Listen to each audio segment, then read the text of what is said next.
Welcome to the 24-Hour Boss Launchpad Podcast, a show dedicated to helping you transform your mindset and break out of your comfort zone. We appreciate you being an avid listener to our show. If you're enjoying our podcast, don't forget to like, share, and subscribe. You can find our show anywhere you listen to podcasts. We also have a YouTube channel, so please like, share, and subscribe there as well. We thank you in advance. We're excited to announce that our very own podcasting platform, Zencastr, has become a new sponsor to the show. Check out the podcast discount link in our show notes and stay tuned for why we love using Zen for the podcast. Our guest today is Dr. Amanda Coleman. She holds a Ph.D. in higher education leadership, and she wears many hats. Currently, she is Central Staff Director for Fort Worth ISD with over 25 years experience in education, supporting students and staff from pre-K to post-secondary levels. She's an ordained minister, praise singer, choir president, and executive administrator for the music department at her church, Full Gospel Holy Temple of Dallas, Texas. If that's not enough, she also has a YouTube channel called Life Experiences with Dr. Amanda, a channel dedicated to encourage and strengthen people of all ages. You have to know it took some hard work to get to where she's at. Dr. Amanda also shares with us some hard lessons she had to learn and face. I brought on the show to chat about her journey. Also, she gives us some excellent communication and time management advice. And let's see how she answers my surprise questions. You ready to dive into it? Let's talk about it.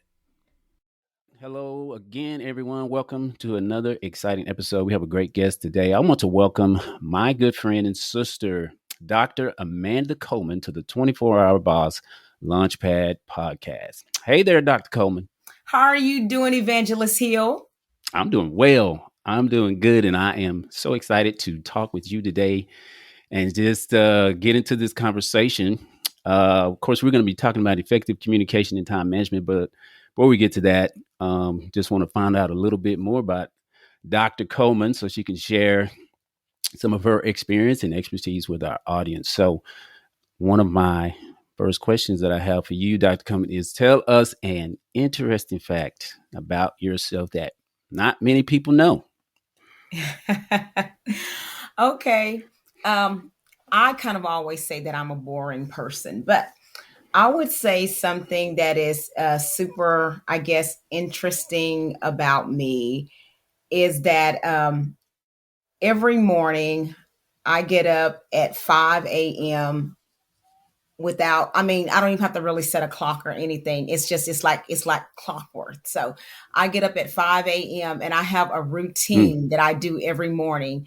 And honestly, I can't really even function unless I do my routine. Now, I won't tell y'all what my routine is. It's kind of personal, but I'm very strategic, very methodical. And it's like, I can't even function unless I do things in a certain order. So it's kind of like, okay, like when I wake up, I have to make my bed while I'm brushing my teeth. There's a way that I do it. So that's what I consider.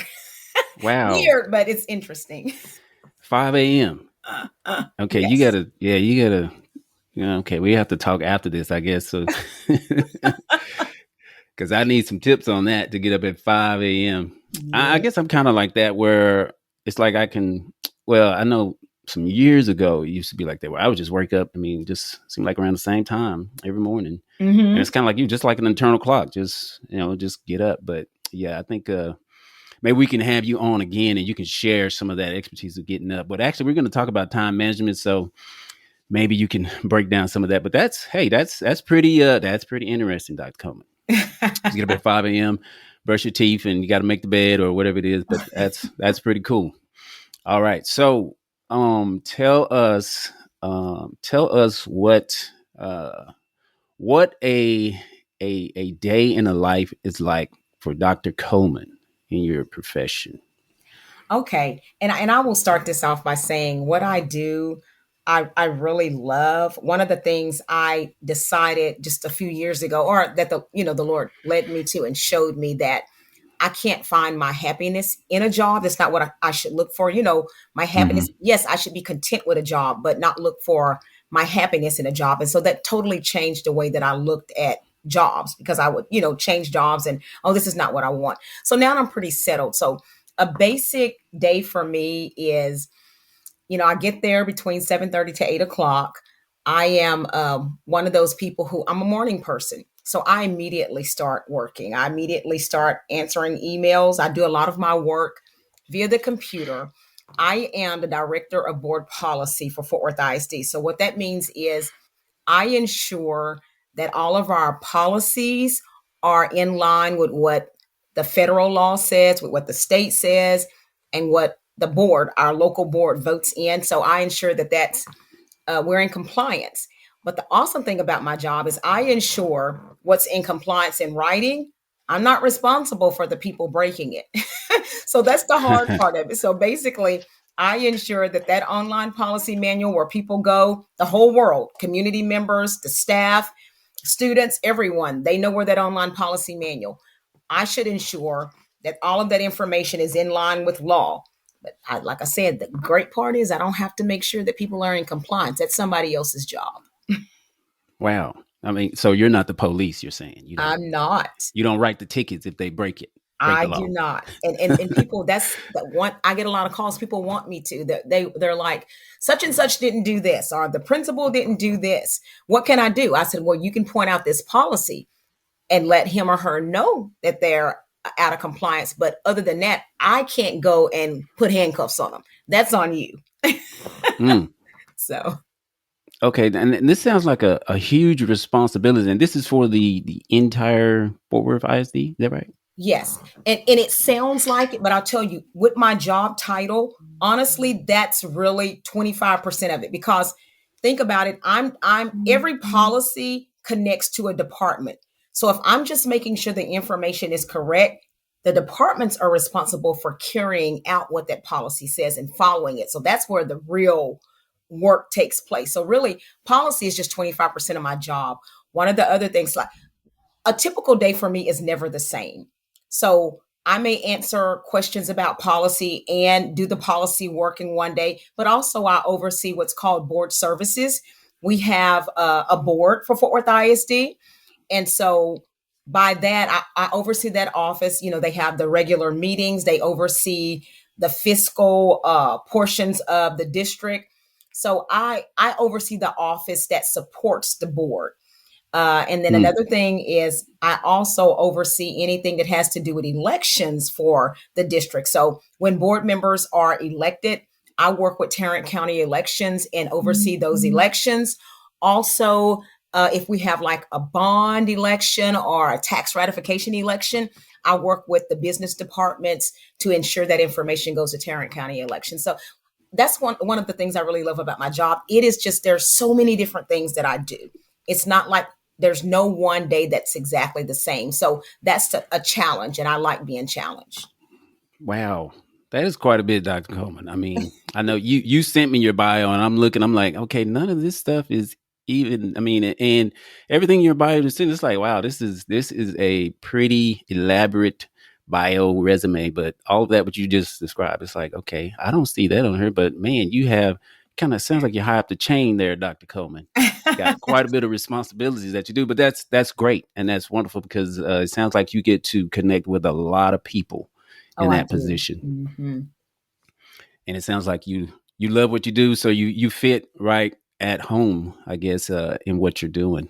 Yes, I really do enjoy it. And for that part, like you said, the people, because it's one of those things where, like, even with the board meetings, usually when people come, like the community, more so often than not, the individuals are angry about something. So that's why they're coming to speak or whatever.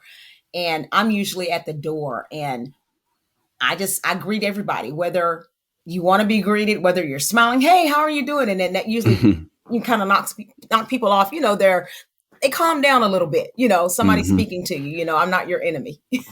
So Well, that's wonderful, and sounds like yes, with all of those connections, communication. I see now why communication is your thing. So and of course we're going to talk about that a little later.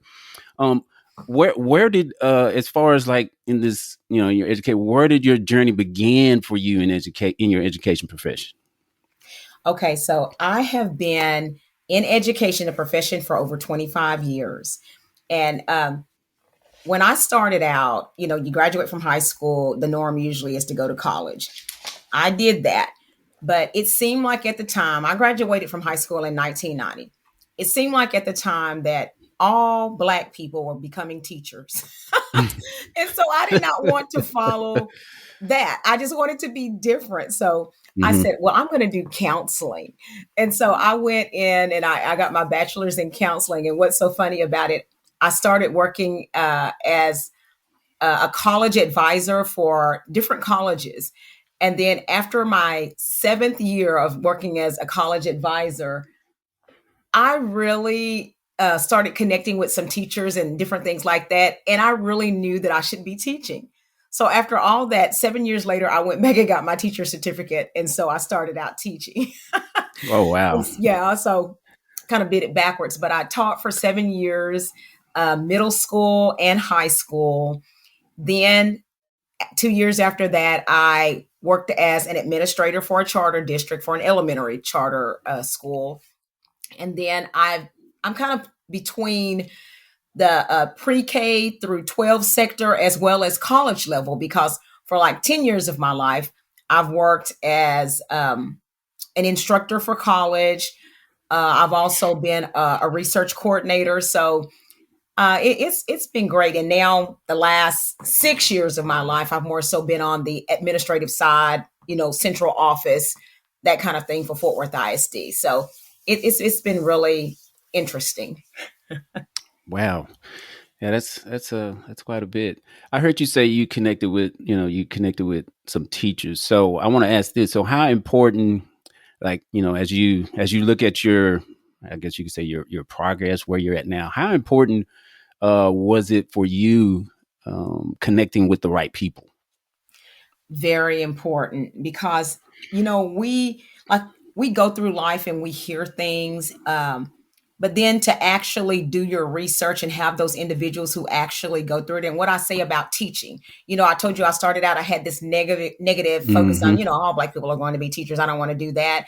And it was kind of like it was just something easy to do. Well, if you've ever taught, that's not the case. But I was going by what I thought. I hadn't really done any research and asked other teachers. It's a difficult job, but it's also a rewarding job. And so that connection with those teachers and telling me about their experiences, their real experiences, and not just what I had heard here and there or what I thought myself, that really helped. Wow. Okay. I got you on that. I mean, that's wonderful too. Did you know? I mean, I heard you say, your mind going into education was like, well, I don't really want to be a teacher. But did you know, I guess, already that you wanted to have some type of career in education, or was it something that maybe that clicked, or how did was education like first on the list, or was there maybe something else that you had in mind? Honestly, it was education. And I'll tell you this, but it was a different way for education. I didn't want to teach per se. When I was in college, I was in a calculus class. Always in high school, I was that student that you got A's and B's and everything, right? And I didn't want to mess up my record. So when I was in college in my uh, third year, I took a calculus class and it was difficult. And so I saw that I wasn't doing well. I was probably going to end up with a C. And me, I wasn't going to have a C. So I told the professor that I was going to drop the class, the professor. And he was like, "You're doing Mhm. so well." He's like, "Don't worry about it." But I dropped it. What was going to be my path was I was going to have the counseling and the guidance, but I was going to have a minor in math. And so because of my fear of not wanting to get a C, that changed my whole trajectory of what I was going to do. I wanted to do something really embedded in math, like be a mathematician or something. Hmm. So, yeah. Kind But of I don't have a that desire now, but that yeah. that that that calculus kind of changed that, huh? Yes, yeah. Okay. Um, all right. So since we're talking about teaching, and I know now, well, you stated well, you've done them all, so you can teach from kindergarten to 12th grade. Is that what I just heard you right? I mean, you've got experience in just about all the levels. Is that right? Yes. Now, I will tell you, I have taught all levels, but I'm certified by the state to teach 6 through 12. Okay. Okay. Well, let me ask this question because I know now, of course, the education field is kind of a hot topic now. What would you say for maybe some teachers or somebody that's maybe new to this education field that's considering being a teacher? I know there are some challenges right now, in education as far as with teachers, but what kind of advice could you maybe give to them, that are maybe considering being a teacher right now? What I would say first and foremost is knowing your content is very important, but even before that, you really have to have a love for students, for children. That really Hmm. has to be first and foremost, because you can have all the knowledge in the world, and if you don't have that love for them, and any little thing that goes wrong, or what or that they do, you're not able to really teach them effectively if first you don't have a love or build a relationship with them. So know yourself, know your limitations. Um, if you have that love for students, you want to see students educated, then teaching would probably be something good for you. I would also say, even though I know a lot of unorganized teachers, you should be fairly organized, because a Hmm. teacher, even though we go to work, and I don't teach right now, but went to work, from 8 to 4 per se, that's not what you do just in that time frame. So you would be a person who's constantly working if you're not organized, if you're not able to put things in place and say, okay, I have to let this go, I have to do this, this is most important. Teaching is not for you. So I would say the top two things would be the love for children, and having some kind of organization skills. If you don't have Hmm. that, teaching's probably not the job for you. Wow. All right. Heard it there from Dr. Coleman. I can attest to that. Well, I know for myself, I think some of the best teachers that I've had is the ones that they it was the class was not just about teaching. They really cared for you, and it's like you remember those teachers, Hmm. and they build that relationship, and you can feel their care and their love for Right. children, because that's just what's expressed. And I think I'm not a teacher, I've never been one, but I think, yes, I think what you said is some great advice, that And you really and got to I love. know and I know Go ahead. also, Evangelist Hill, the first year that I taught, of course, being a new teacher, you're not knowing everything. But because I did love kids, I tried my best at everything that I did. And I know probably about 10 years ago, had one of my students who was an adult. And I felt like, after I learned so much later, that they were kind of like guinea pigs. I'm like, oh, I failed all of them.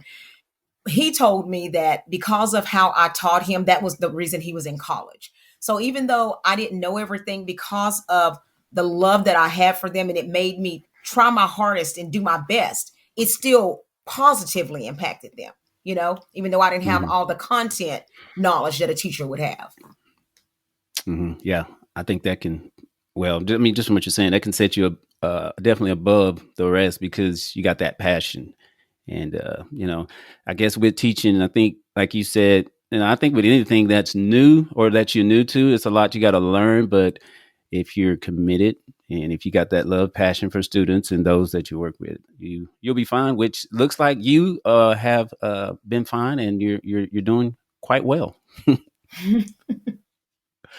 All right. So I want to ask you about failure and rejection. What has been like maybe one of the worst moments that you faced, on this journey that you're on, or where something didn't go as planned? Oh my gosh. Okay. I'm going to tell you, I mentioned earlier about different jobs, and changing jobs because I wasn't satisfied, et cetera, et cetera. Hmm. Okay. About, well, 2014, having completed my doctorates in 2013, um, I kind of had this mindset of, I need to make a lot more than what I'm making. And so I was hired for this job in 2014. Um, I prayed about it, but I still didn't get that clearance that I should move. But because of what I was offered, the amount of money, I Mm-hmm. moved, right? Moved quickly. Um, I tell you, the job was, it was just like, because I wasn't in the will of God for one thing, it's like I could not do anything right. And me being the perfectionist that I am, always wanting to do things well, it's like that destroyed me. So I was on the job literally 4 months and I left the job. But I'll tell you this, that was a failure for me. But all the things that I learned about myself that I didn't know, I consider it, you know how David said it was good for me that I was afflicted. That's Yes. how I consider it, because it taught me so many things about myself. I Hmm. actually didn't realize that I like had a chip on my shoulder. Maybe it came No. from being, getting my doctorates recently. I don't know, but some kind of way that pride got in there. And Hmm. it taught me so much about myself, and, listening to the Lord, not just jumping and praying, saying, Lord, I want this. There's nothing wrong with it. So it should be okay. Well, that's not necessarily the case. We're Christians. And so it just taught me so much. And even on the side of my husband, he said, even though he wanted me to have a job, he's totally enjoyed just him taking care of me. Hmm. And so it just, even things like that, it with our marriage, even though we weren't having problems, it was just all a blessing. So for me, it was a failure, but it was one of those things that crushed me. That was a Hmm. good thing. Yeah. Mm. Yeah. So I like that, and I think a lot of people. I've heard people say that, but I think it's true. And some people, they think, you know, when they do fail, they think it's over. But it's a lot to learn in that, which I think is what you just said. And it sounds like you learned quite a bit through accepting the job that wasn't for you, although it had more money, more potential, I guess. But um, through a failure, or like you said, through your affliction, you learned quite a bit through that experience, which is great. yes. So, yeah. So, to all those listening, you can turn a failure can actually be one of the best things that could happen to you. So, Yes. I like that. That's really good. Okay, Dr. Coleman, why why are you so passionate about like helping students and helping teachers? Because you're in a you've been through you've been in the classroom, but you're kind of now at a place where you counsel people, and I think that's what you're. Of course, you went to school and you're certified in. So why are you so passionate about helping students and teachers become better at what they do? Well, it starts with myself, actually.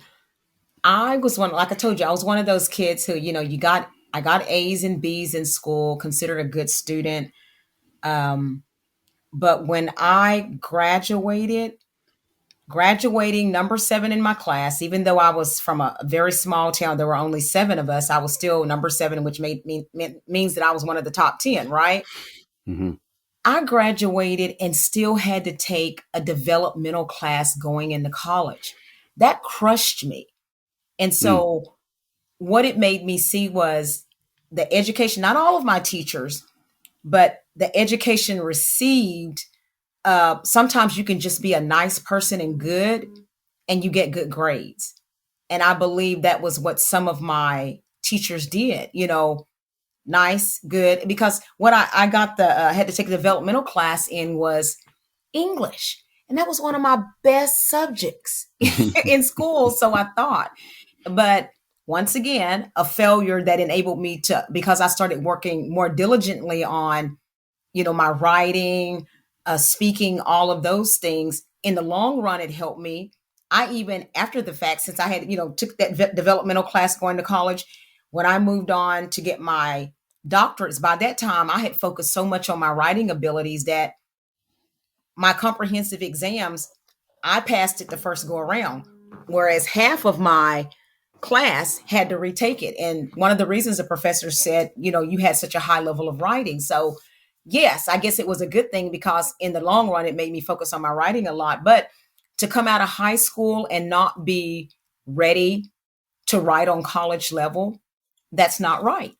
And so that's one of the reasons I'm passionate about helping students, because I want them to be prepared for anything they want to do. Hmm. If you choose to go to the army, or service, if you want to go to college, you may not choose to, but school should prepare you for it. Whatever you want to do at the next level. And that's one of the reasons I'm so passionate. I know I even worked at a school where it was like the teachers, they called themselves loving on the kids, but they would let them sit in class all day long and do whatever they wanted to. And for me, no, I made them work hard. I would rather those students not like me, but you're going to come out of my class knowing what you need to know. And that's why I'm Hmm. very passionate about teaching students and the people who deal with them and teach them. Teach them. That's the first thing. And everything else can come second, but they need to be taught. They need to be ready for real life. So Hmm. that's the first part. Wow, that is awesome. That's awesome. Do you find as a counselor that, uh, I guess from time to time you may have to help some teachers that have maybe reached that fork in the road, or they experience that failure and they just feel like, I don't know, Dr. Coleman, have you had to like maybe have those conversations as a counselor to help encourage some of those teachers? I have, and I've even, after, I can help you in the sense of, giving you pointers. Have you tried this? Have you rethought this? Are you doing this? But then I've also had to have those conversations where, um if I can see that a person really doesn't want to get better or move past whatever's going on, I've had to recommend, maybe teaching no longer is for you. Maybe Mm, you need to do something else in the education sector. For example, once I got to my seventh year of teaching, I knew that was enough for me. I won't go into detail why, but I knew, okay, I was like, okay, I'm not going to continue to do this, but I still wanted to be in education. So then I moved yeah. into administration and into counseling. So there's still different parts of education, but I knew when it was time to stop teaching full time. You know what I'm saying? We have to know Yeah. ourselves well enough. Um, yes, it's a job is our livelihood, is where we get our monies, but that can't be the only thing you think of, especially when you're dealing with children. It needs to be what's good for you, but also what's good for them, not just those who, I'm going to teach for 30 years because I want to retire doing that. No, if you're not, impactful, if you're not effective, you need to do Mm. something different. Wow, that is well said. And I think that goes back to what you said earlier about teachers. You said they need to know themselves. And if you're not that type of person that, that's going to help try to impact those kids, yeah, maybe teaching is not for you. Mhm. But I heard you did say, which is great. I guess for those in education, that teaching is not the only thing. What other, I guess, I know you said administration, but maybe you can elaborate on some other opportunities for teachers. Yes, most districts have, there are instructional coaches where you don't actually teach, but you support the teacher. There are even those, and I was a literacy coordinator for the district, where you plan trainings to show teachers how to teach different concepts that may be difficult. Um, what I do, oh my gosh, policy director. There are just so many avenues in education. I would say anyone who, if you're like, I want to stay in education, go to any school district and look at all the jobs that are listed, and you see the Hmm. different opportunities. There are so many different things that's not just, I won't say just because it sounds like it's a negative, but that aren't teaching all day, staying with a class all day. There are people who do pullouts for different groups of students who are struggling in different areas. Like there's gifted and talented, where you Hmm. are teaching different concepts to different students who are in gifted and talented. So there are so many avenues. There's special education, where you're only dealing with special education students. So, I mean, it's just across the board, so many different things that can be done in education. So, I would say, yeah, go to a school district, look at the jobs that are available, and just see the different, or even look at the compensation manual for a school district. There, you see all of the different jobs that are listed, all of the different jobs, and they maybe not be open at that time, but it gives you an idea of what you might like to do. Hmm. Wow, that is some great advice from Dr. Coleman. Wow. And that's why, like I said, I like to bring people on that, they come from different backgrounds. Of course, I think you're probably the first that I've had in education. So, this I know is going to help someone else. So I appreciate you sharing all of that great expertise on in education. And So we're eventually, gonna, so let me say one yeah, more thing. Because I sure. worked also in higher ed, that's still in education, but it's a different avenue of education. So, like, I was a research coordinator. So, even going to college websites and looking at their different positions, I never thought that I would work at a research center for a college, but it was they were teaching educators or training educators, and so that's how I was able to work on the college level. And I was going in co-teaching, training educators, training principals, training teachers. So it was a very cool opportunity. So yes, there are so many opportunities out there. You just have to look. We'll get back to our show in just a moment. And now, a word from our sponsor. Podcasting remotely can be challenging, but it doesn't have to be. Zencastr's all in one web based solution makes the process quick and painless, the way it should be. I've had guests as far away as the UK, and we recorded the episode easily. You should have the same easy experience as I do for all my podcasting and content needs. If you go to Zencastr.com, that's Zencastr.com, then go to pricing and enter the promo code 24HRBOSS, you'll get 30% off your first 3 months. Plus, try Zencastr free with their hobbyist account. That's Zencastr.com. You can also check out the link in the show notes. Zencastr, it's time to share your story. Yeah, well said.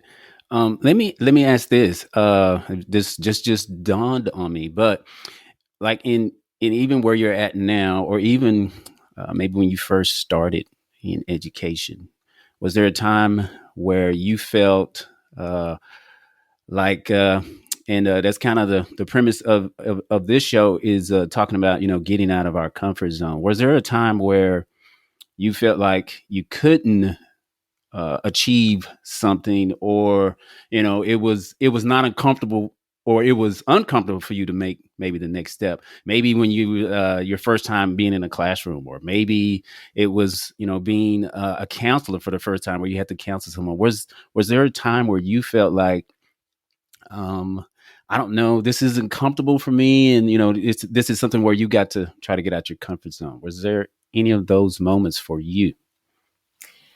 Well, I'll say not while I was teaching. That was always something that I really felt confident about. I will say it still has to go back to that that job I told you about that I failed at. Okay.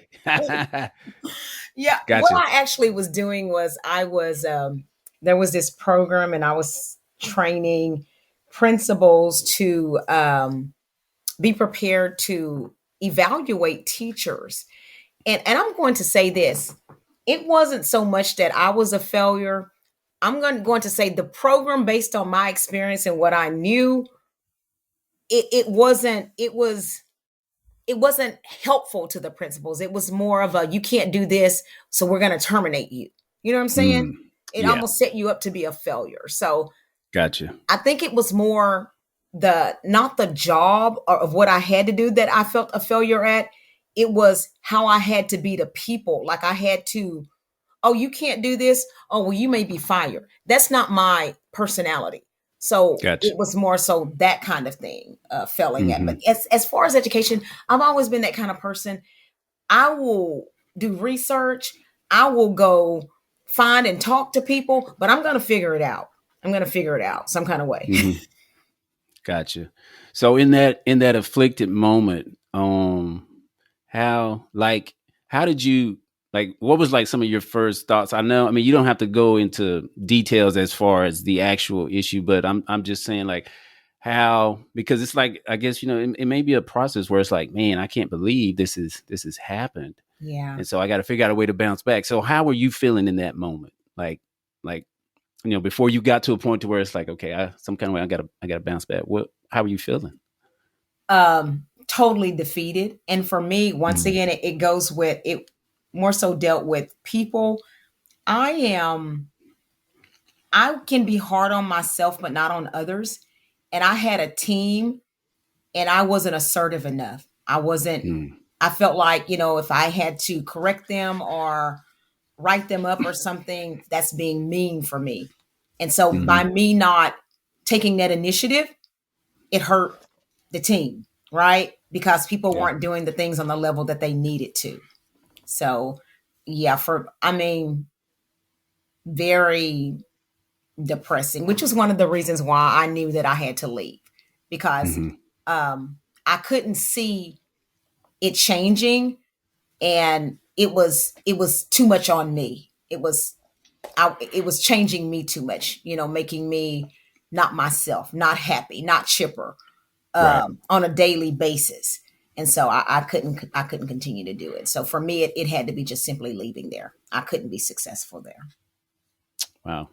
Well, and that's the reason that not to just get into everybody's full business, but that's the reason why I like to ask those questions about failure, because I mean, here we are now talking to you, Dr. Amanda Coleman, where you have pursued even after this moment of failure, after you felt defeated, after, I don't know, you probably felt like even quitting.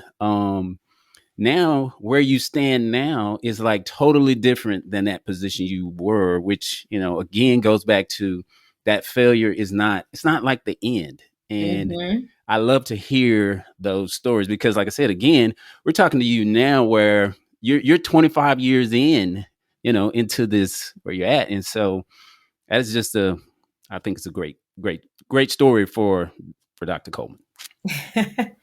And Evangelist Hill, I'll share this as well. When I made the decision to leave in that 4 months, I didn't have a job backed up. Mm, I left, and my husband and I discussed it, but he was the same way. This is not for you. You're not the same person. It's too hurtful for you. hmm. And the next job that I got was a $20,000 pay cut from what I went in making. But um, you know, it, it's not this job, but God has blessed Right. me to move me up, and like I said, at that time, I was looking for a title. That bad Hmm. position I was in, my title was a manager. Well, now I'm a director, So Mm. I mean, it was a blessing, but yeah, it was very hurtful and it was very hard, but it was good. Came out on top. Yes, you did. See, that's awesome. Great. And yeah, just goes to show the people that, hey, you can't quit. You just got to figure out a way to, bounce back. Of course, with the Hmm. Lord, He can definitely help you.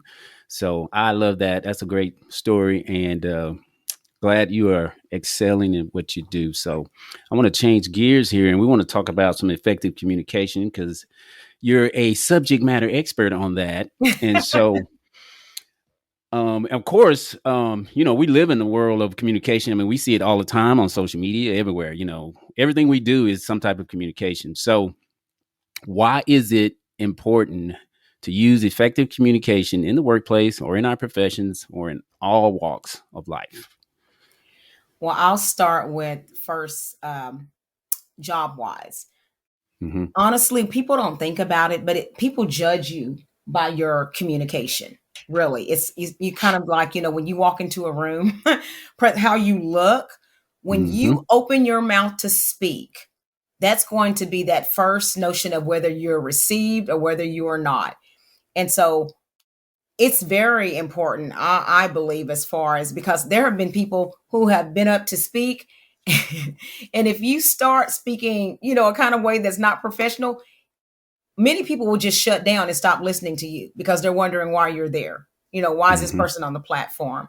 So, one of the things I encourage people to do is, as much as possible, if on the job, I try not to speak slang. That's just not the place for it in my professional setting. I mean, when we're in the office area, people that we see every day, but people come in the office, I don't, you know, chop it up with you, that kind of Hmm. thing, because Yeah, yeah. that's not what we're there for. And I want them to be confident that I'm able to do the job or the work that we're having to do.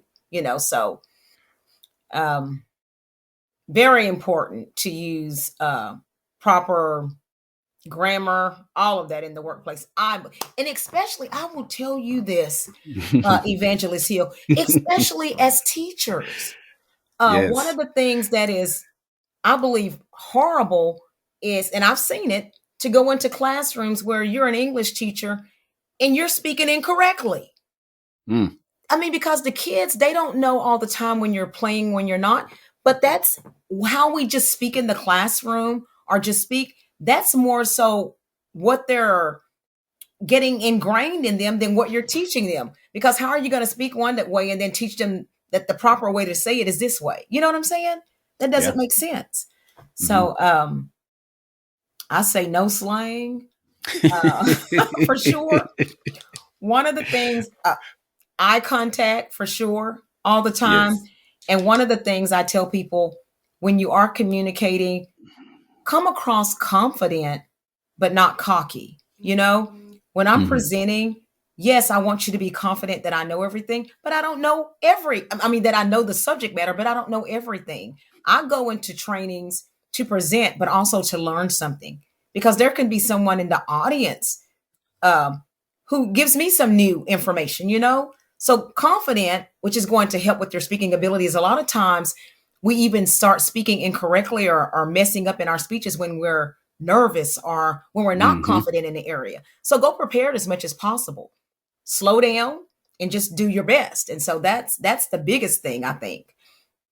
One more pointer I will give. Sure, go ahead. It's we need them all. Okay. So this one is just, you know how a lot of people get the do's and the does mixed up with the subject matter? Like I hear a lot of people say he do and she do. I hate that. But it should be he does and she does. But that's a geographically correct way of speaking. But I try to encourage people, if you use or do not use contractions as much, it helps you to see that it doesn't make sense to say, like you wouldn't say he do not. Yes. You know what I'm saying? So that means that he don't isn't right. You know what I'm saying? So if we just think about it, slow down and talking in our mind and think about how it sounds, really we can self-correct in our minds. We just have to take our time and think about it. That is a neat, I've never heard that explained like that. That is a neat way to look at that. He do not does. I already know that doesn't sound right, but that tells us that, that's not the proper fit. Wow. That's some great advice. And of course, I like what you said that, people, although it may not be right all the time, but it's just what happens, that people will judge you, how you speak or how you communicate. You'll be judged by that. And like you said, we don't want people to turn us off, especially if we got things important to say. So yes, it's really important for us to communicate properly. And I know that sounds redundant. It may sound elementary, but I know of stories where people have used slang in the workplace. I've seen it, What about slang in emails, Dr. Coleman? Can I use slang in emails? Well, it's according, once again, to who you're emailing. If it's someone that you really know and they would understand what's going on. But once again, if it's a professional email, I wouldn't. A professional email, because I don't know, once again, how that person's going to perceive it. So in the first thing that I'm doing there professionally is I'm doing a job. I'm doing a job first. So always in my professional emails, no. If it's someone that we're just goofing around, we know each other at work or something, yes, because we know. But right. If I'm no. Right. So professional setting, no slang, none of that. That's those LOLs and all that, that we use. Right. No. In text and different communication, like you said, with family, friends, they know us. But in the professional setting, as you stated, yes, we need to stick with being professional. That goes for the students as well, too, right? Absolutely. My students used to ask me when I taught in school about talking and slang and all that, and I would tell them, we know each other here. Every once in a while, it was okay. Like I didn't get on to them, but at the same time, I would tell them it's hard to switch too. So you're doing that here. So if you do that so often, it's hard to switch when you get to a place where you can't use it. So sometimes it's better just not to use it at all. I mean, Yes. it's, yeah, Oh yeah. kind No, of I thin mean, line. yes, it is. And as you stated, which is important, people judge us by what we say, what we do. Um, on social media, I'll ask this in regards to social media because we know our lives we're connected to social media. We some of us we use different social media apps, but I've seen, or I'm sure you've seen, but I'll ask, and I ask this because I know it's done, but is it wise to talk about maybe things that's going on at the job? Like I've seen comments about where people talk about their job, the things that they disagree with, or about their boss, or even coworkers. What advice would you say to that in regards to communication? I would say don't ever put anything up concerning the job, concerning nothing. Hmm. Nothing at all, because first of all, it's non-professional in itself, and you never know how it can come back and it could negatively impact you. I know an individual, I won't say who it is, who was very close to me, put up something on Facebook, and I went to her because we have that relationship. Take that down right now. I mean, because first of all, also it lets people see into your life, personal things that people should know about your life. And it's just not, and if it's something negative, if you put something negative on Facebook about an individual you work with, then what does that say about you? It really Yeah. shows that you're immature on some level, that you couldn't Hmm. go and talk this out a one-on-one with the person, but you're going to put it on Facebook. So it really makes you as the individual look non-professional as well. So whatever you're saying about that person, it makes you look like you're not too much better. You're Hmm. non-professional as well. Yeah. So true. And I think the, we could avoid a lot of tensions. I think, or I'm just saying like people in relationships because, like you stated, what if that person does see that? What if that boss sees that Hmm. online? And what is that? What like you said? What does that say about you? And we are talking about communication. And I think, and maybe you can offer your opinions to this, but I think communication can help. I think it can help solve a whole lot of problems if people just talk things out versus you going behind somebody's back and saying something that maybe you shouldn't say. Although maybe y'all are having a disagreement, but like you said, I think that is very unprofessional to do that when you could have just talked to them. Hmm. And I'll tell you, Evangelist Hill, one of the things that I check myself on, even in what I'm going to put on Facebook and even in my response to people, one of the ways I check myself, and I ask myself sometimes, and I just really feel like, oh, you just need to say that.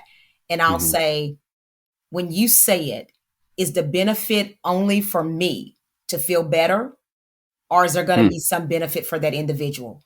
And if the benefit is only for me, then more so it's a fleshly thing, or Right. it's something, pride or something like that. So I won't say it, and that's how I check myself. Right. That's good advice, and I think we all could use that advice because we know there's different things, of course, in the media, in the news, and there are certain topics that could be hot buttons for different people. And Hmm. although many of us may not agree on certain things, but because of that whatever you put out there, it could be a hot button that could cause some rifts. So I think, like you said, it may just be best just to be quiet, you Hmm. know. And I think that's what the scripture teaches us anyway, right? Be slow to Yes, speak. absolutely.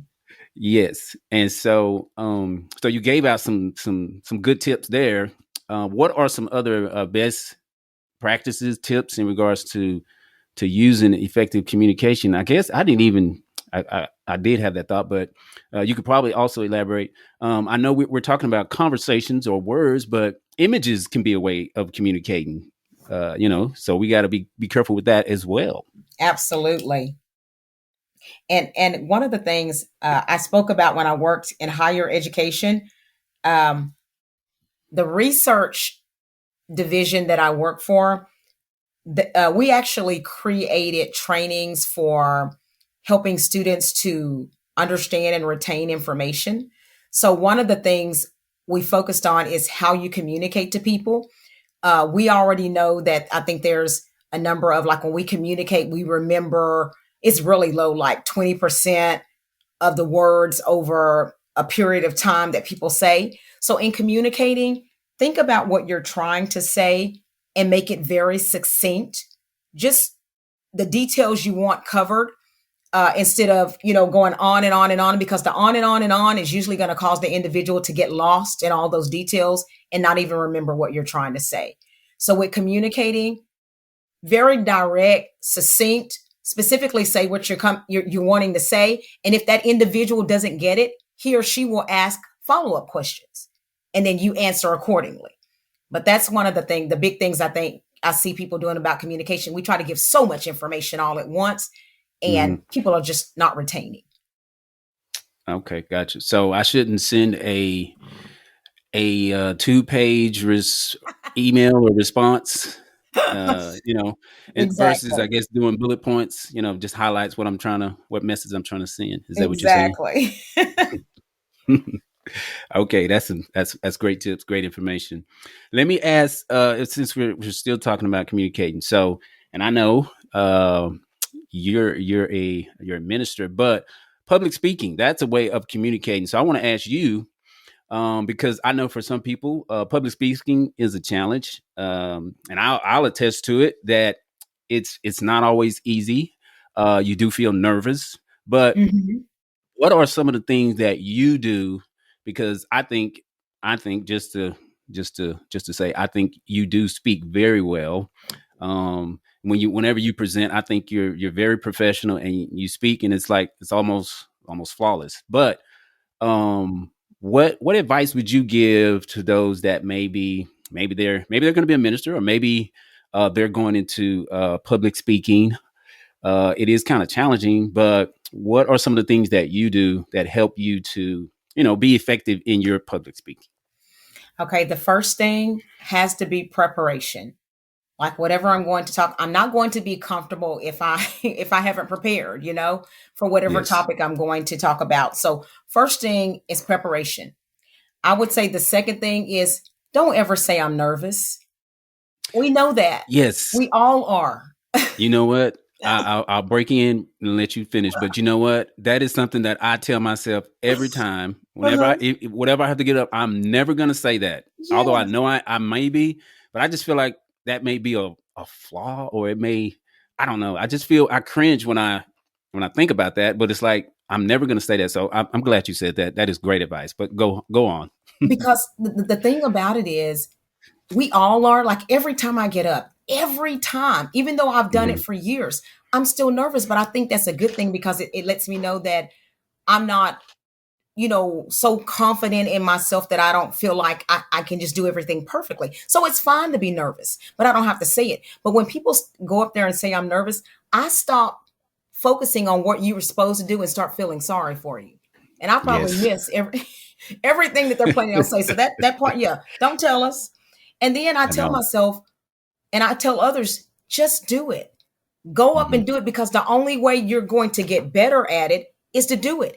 And if you fail or you think you didn't do a good job, because every time I get up there, I think I didn't do a good job, but I keep doing it.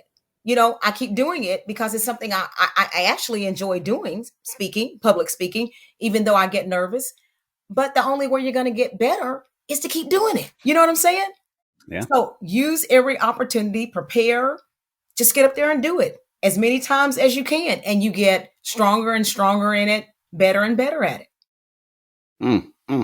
Well said, Dr. Coleman. Well said. I like that. Prepare. And like I said, we're all nervous. Don't say it, and don't tell us, um, and just do it. And I think a big thing, part of it is people think they have to know all the answers. It's okay when a person asks you something when you're speaking publicly and you say, I don't know. You can say, I don't know, but let me do some research on that and I'll get back to you. There's Mm, always a response that, or, you can say something where it's just like I just don't know what I'm talking about. No, it's never going to come hmm across like that unless you just go, oh my gosh, I don't know. I don't know. then it would. But you know what I'm saying? There's Yeah. always a response you can come up with. Let me get back to you on that. Yeah, Yeah. that response sounds like that response. I'm nervous. So yeah, Yeah. that's probably not a response you want to have if somebody asks you a question. But I think that goes back to what you just said. Just being prepared when you do public speaking. You do got to tell yourself that what if I do get a question? If I don't know Hmm. it, like you said, I think that's a great response. I don't Hmm. know, but I'll get back to you.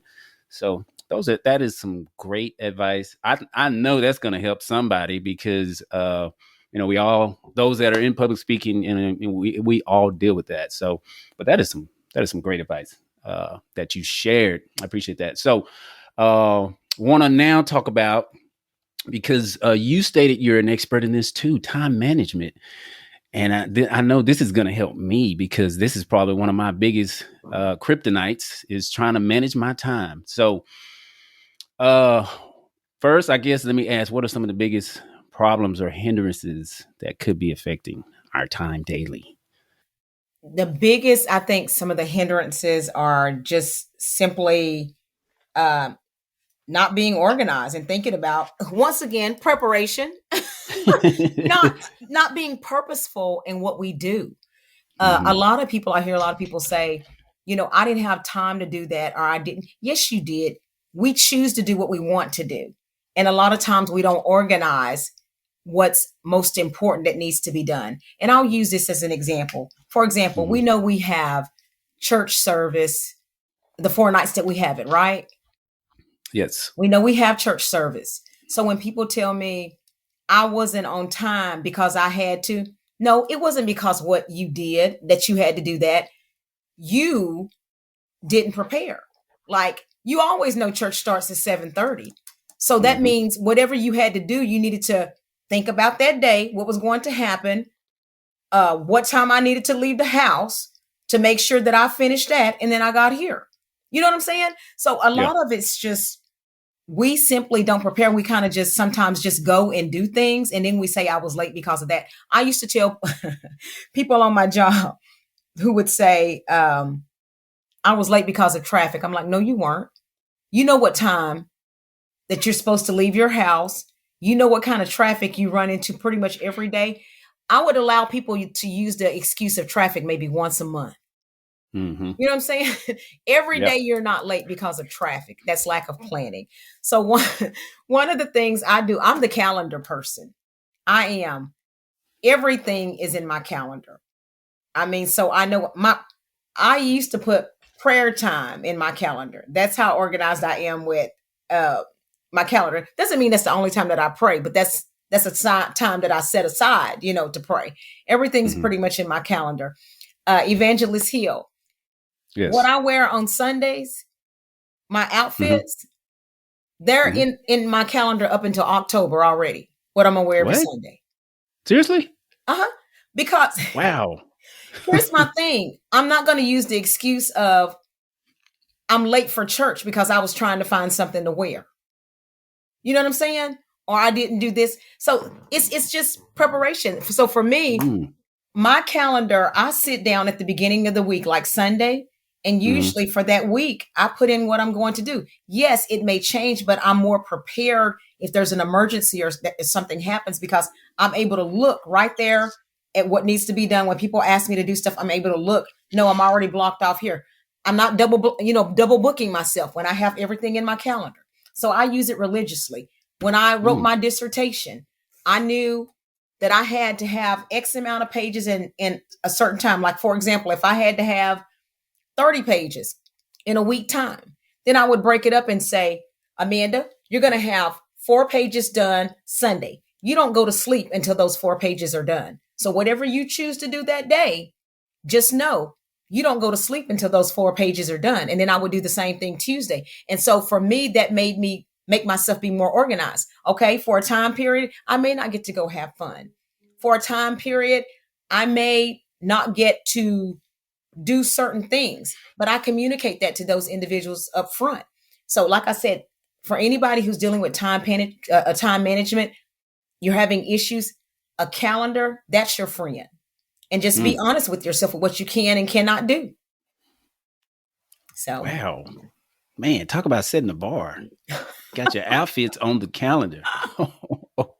Oh man, I'm behind. Okay. Wait, let me ask you, in regard to your calendar, do you use and I guess it doesn't matter, but I'm just asking you, do you use a actual physical calendar, or do you use like maybe Google Calendar, digital calendar? What do you use as far as like your calendar, how you set it? I use my phone. Yeah, the calendar Okay. that's on my phone, because for Gotcha. the little things, it beeps or whatever to let me know that Hmm. something's coming up. But yes, I use that. Um, my husband, which he's still struggling with time management, but my husband, he uses the calendars, that we get from the church. He actually writes Okay. everything, on those calendars. But yeah, I Okay. wouldn't be able to do that because I can't keep looking at it. I have to have something to, Right. beep and let me know it's coming up. Wow, man, that is some remarkable, awesome advice. So you said, I guess, preparation, which is key, and getting organized. Hmm. I think, yes, those are great, great advice. Actually, the next question was going to be to, what I think you already touched on it, but what are some of the things we can implement to improve our time management? But you kind of touched on all of that. And it's really just being honest with ourselves also. Hmm. A lot of times we try to do so much more. Okay, I'll use exercising. People say I don't have time to exercise. Yes, you do. It may mean Hmm. that you can't be on Facebook for 30 minutes. Yes. You have to get off that. Like, all day long, we waste time. We really do. All Yes. day long doing different things, wasting time. It's what we choose to do. So, Mm. yeah, it's just being honest Wow. with That's ourselves. that's a whole message, Dr. Coleman. That's Hmm. a whole sermon you just preached on time. My goodness.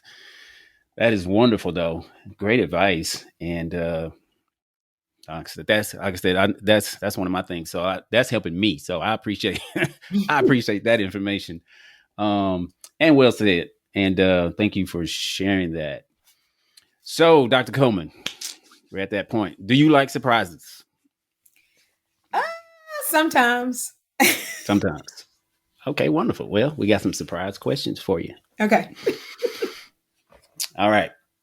So, I think you'll be fine with these. So I'll just go ahead and tell you, you'll be fine with these questions. All Okay. right. So, what's a better combo?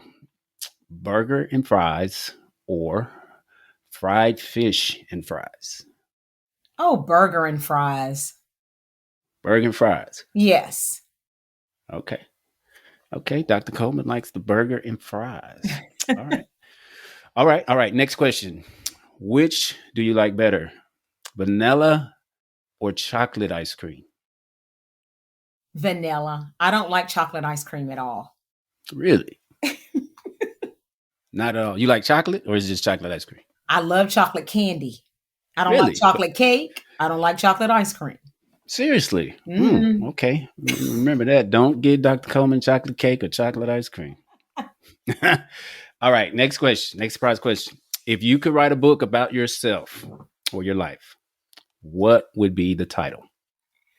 Okay. So I am in the process. I need to start writing my book because I said that I was. Wonderful. Oh my gosh. And oh man, what would be the title? Because I was coming up with some titles. Wow. Maybe something like For Such a Time as This. Okay. You know, Story of Dr. Coleman. You need to get on that book. I need to. I do. Yes, you do. Yes, you do. I would definitely patronize and purchase your book. Well, Definitely. thank you. Yes, ma'am. Yes, ma'am. I'm sure. I mean, I don't know your whole story, but like I was saying earlier, we need to. It's a lot about us that people may not know, but I think good needs to be shared. I think lights in this world, of course, we are part of the light. So hey, all the good we Absolutely. can share can definitely help. But wonderful. That sounds like a great book, and look forward to hear about it. So I'll be looking for it. But last surprise question: Team iPhone or Team Samsung? Okay, so I'm I'm that person who I don't care about that kind of stuff. Right now, I have a Samsung, and that's because my daughter picks. Like, I don't even know what version phone I have. I mean, I'm looking at it, Mhm. but I couldn't tell you. My daughter fixed that kind of stuff, so I would say Samsung because that's what I have. Okay. Gotcha. Yeah, I got you. I know. I know. I mean, for me, I guess I mean, I have a Samsung too. I would prefer Samsung, but I also use Apple. So, Uh-huh. I got an iPad. So it's not like I'm just set in stone with Samsung. But, for each his own. But I asked that question because I know, it's a big versus battle with that. It So that's why, is. yes, that's why I like to ask that question. But okay, hey, thank you so much for asking those surprise questions. That's awesome. All right. So our last question, or next to the last question, what what is an important lesson you've learned on your journey that maybe you can share with our audience, or important advice that has helped you to continue your success? What would be maybe something most important you learned, that you could probably share on your journey, or that has helped you with your continued success? I will say a lot of things really aren't important. That's what I've learned. So many Mm, things that I really was so bogged down in, and as I get older, I know that they just aren't important. What's important to me is, serving God, and that's first and foremost. And because I'm content in him, it makes me look at so many things differently. So I would say serving God, just being happy in him and doing what's right. And that's pretty much the best advice I can give. I mean, because it takes worry and all those things away. Because, and I'll say this. Okay, let me use this hmm. scripture that Sure. to sum it up. What I would say. My scripture is um, Psalms 138:8, which says, "The Lord will perfect that which concerneth me. Thy mercy, O Lord, endureth forever. Forsake not the works of thine own hands." So that forsaking not the work of thine own hands, that's on God. And that's the way I look at life. I serve him, so I'm on God.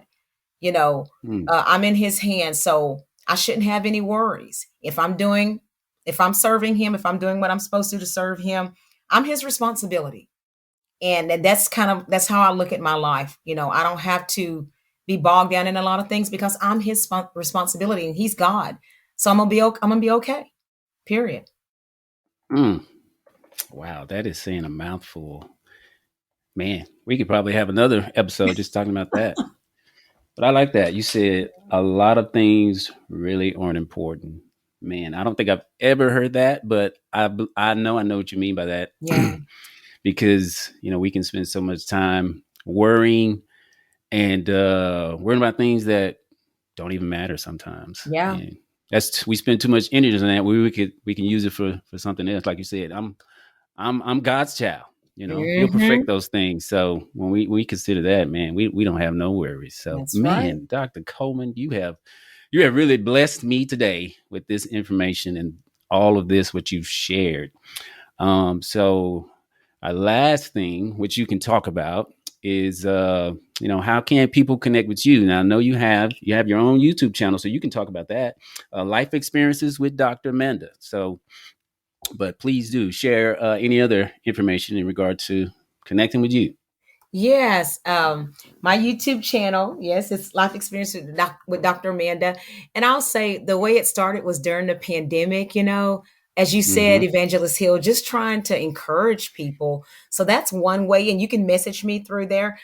Also, some people email me, and I'm cool with giving my email address out. It's Coleman, Coleman .amanda, and that's Coleman.amanda at sbcglobal.net. That's another way.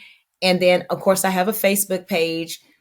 I post on Facebook a lot, but I don't look at Facebook too much. But you can message me via Facebook, and that's Amanda Lewis Coleman. That's my Facebook page. Wonderful. Yes. And please do check out her YouTube page, Life Experiences with Dr. Amanda. And Dr. Coleman, I want to say we wish you all the best and success in life, in your profession, and in everything that you're doing. And I want to say as well, I do appreciate you just taking the time to share uh, your experiences in your life and just the things that are going on this podcast, because I know it's going to help somebody. It's helping me. And also, even considering the circumstances of which your family is dealing with now, I do appreciate your time your sacrifice. And this has been great. I have really enjoyed this. And I want to say that I don't want to make this the last time. So we can definitely have you back on, and we can definitely, I know you have plenty more to share. I do. And I really appreciate the opportunity, Evangelist Hill. I've enjoyed it myself, and I appreciate it. Yes, ma'am. Thank you so much. And you take care. You too. Thanks for tuning in to the show. Don't forget to like, share, and subscribe. Until next time, don't be afraid to get out of your comfort zone.